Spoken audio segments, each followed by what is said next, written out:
Today we're talking about 5 things that are gonna make your next live gig more of a success, and that's coming up next.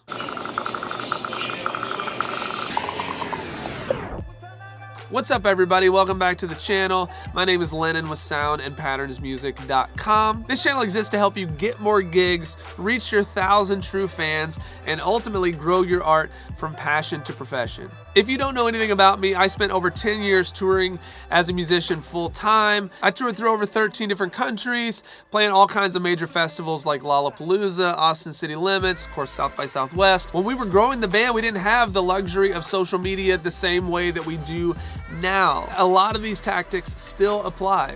So your last gig may have went something like this. You book the cool venue, you post some things on Facebook, you put some bands together that are your buddies, and nobody shows up. Or you get put on an opening slot that feels like the next big thing, nobody's actually there, and you walk away with your tail between your legs, just feeling like you haven't actually accomplished anything, except for getting to play a show and maybe drinking a few free beers. I'm not gonna lie to you and say that making a live gig an event is easy, and growing a fan base is definitely not easy either. Whether you're trying to do it in your hometown or you're trying to do it online, it doesn't matter. It's still gonna be hard, it's still gonna take work, but these tactics are gonna be something that's gonna put you in the right direction and have the people there leaving with a deeper connection to you and your art. If you do this the right way, and you've heard me talk about the 1,000 true fans and how we need to give people experiences, you will have given them an actual experience that they're gonna want to talk about when they leave the room. Number 1, make sure that you give yourself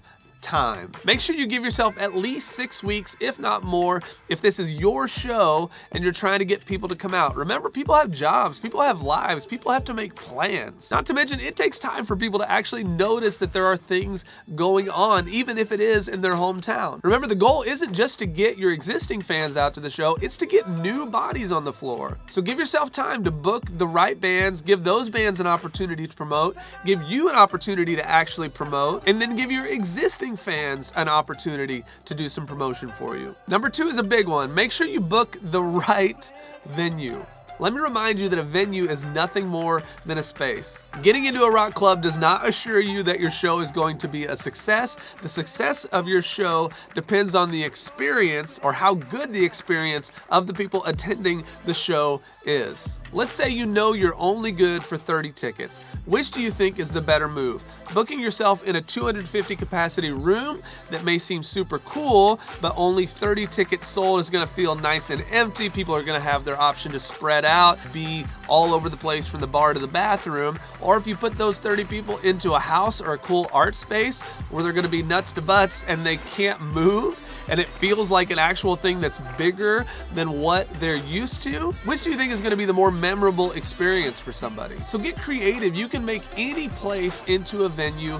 Just give the people there an experience, give them an aesthetic, give them a vibe, make them feel something. Now hang with me on number 3. I want you to give yourself every opportunity to not let people in the door. You wanna know what gets people talking or gets people to thinking about things too much?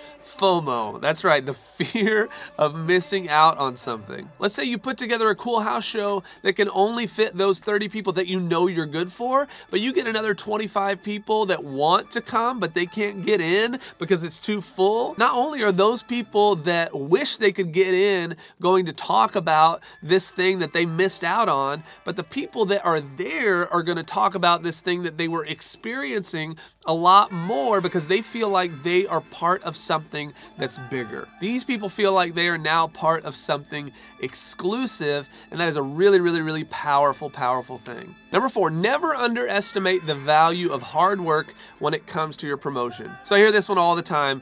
You know, this is our second show out and we put everything on Facebook, and what they're forgetting is that they obviously are just promoting to the same friends that were at the last gig, so they're not gonna show up again. And then nobody was there, and I just don't think Facebook works. People don't come to shows anymore. Again, our goal is to reach new people, not just get the same people that were there before to show up. In marketing, there's a rule of 7. It takes 7 times before somebody sees an advertisement or sees something and actually takes action. What do you think your Facebook invite is? What do you think your post is? It's an ad. Whether you want to believe it or not, it is an advertisement for you or whatever you are trying to put out. So you have to remember to see this as such. All right, let me walk you through the ideal promotional scenario. You go ahead and bust your butt with the old school way of handing out flyers, putting things on Facebook, posting as much as you can about it on Instagram, in your stories, on your Twitter. You fire your fans up and get them to post about the show. Maybe you put together a little street team that's able to help you do some promotion. You advertise the show as an event. Maybe it's something that people need to dress up for if they want to get in. Make it something that people can feel connected to when they get there. So you've done all the promotion, you got a 75 capacity room that is now filled, and you have 35 people that get turned away at the door. Those 75 people in the show are taking pictures, posting about where they're at, letting people outside know what they're missing out on. The 35 people that couldn't get in all of a sudden are pissed and wishing that they could actually be a part of what's going on, and they're talking about this for the next 2 weeks because they couldn't actually make it to the event. And who knows, maybe you even got one person that didn't really even know about you that's seen all these promotions. They've seen that this show sold out. They decide to come to the next show, and you've done the exact same thing. You've now moved up a room. Things are going great. This also sells out. That person comes, and they're not able to get in to that show either. So the next day they shoot you a Facebook message, and they're like, I couldn't get into your show last night. The thing was packed. I really wish I could have been there. And in your head, you're like, well, then you should have came when it mattered, right? But you're not that person. You're nicer than that, right? So what do? You send them a link and say, here's a copy of our record. I really wish you could have made it. Maybe next time we'll see you at the show, but in the meantime, please enjoy the music. Not only have you gotten a super fulfilling story because you've seen the arc of what great promotion does, but you have made a fan for life. That person will come to every single show possible, and they're going to talk about how cool you were to give them a record even though they weren't able to get into the gig. That, my friends, is good business. And then number 5, I think it's very important that you don't book locally too often. Give yourself a couple of months between each gig so that you have plenty of time to build up the momentum for every event. I do think it's important to do opening slots, especially if they are the right ones that are going to get you in front of people. And if you need to promote those, I totally get that. But other things, just make sure it's the right fit and the right moves. Always be intentional about what you're doing. I got another video here that's going to show you 7 ways on how you can grow your music following. So go ahead and check that video out here. Consider subscribing if you dig this content, and I'll see you in the next video.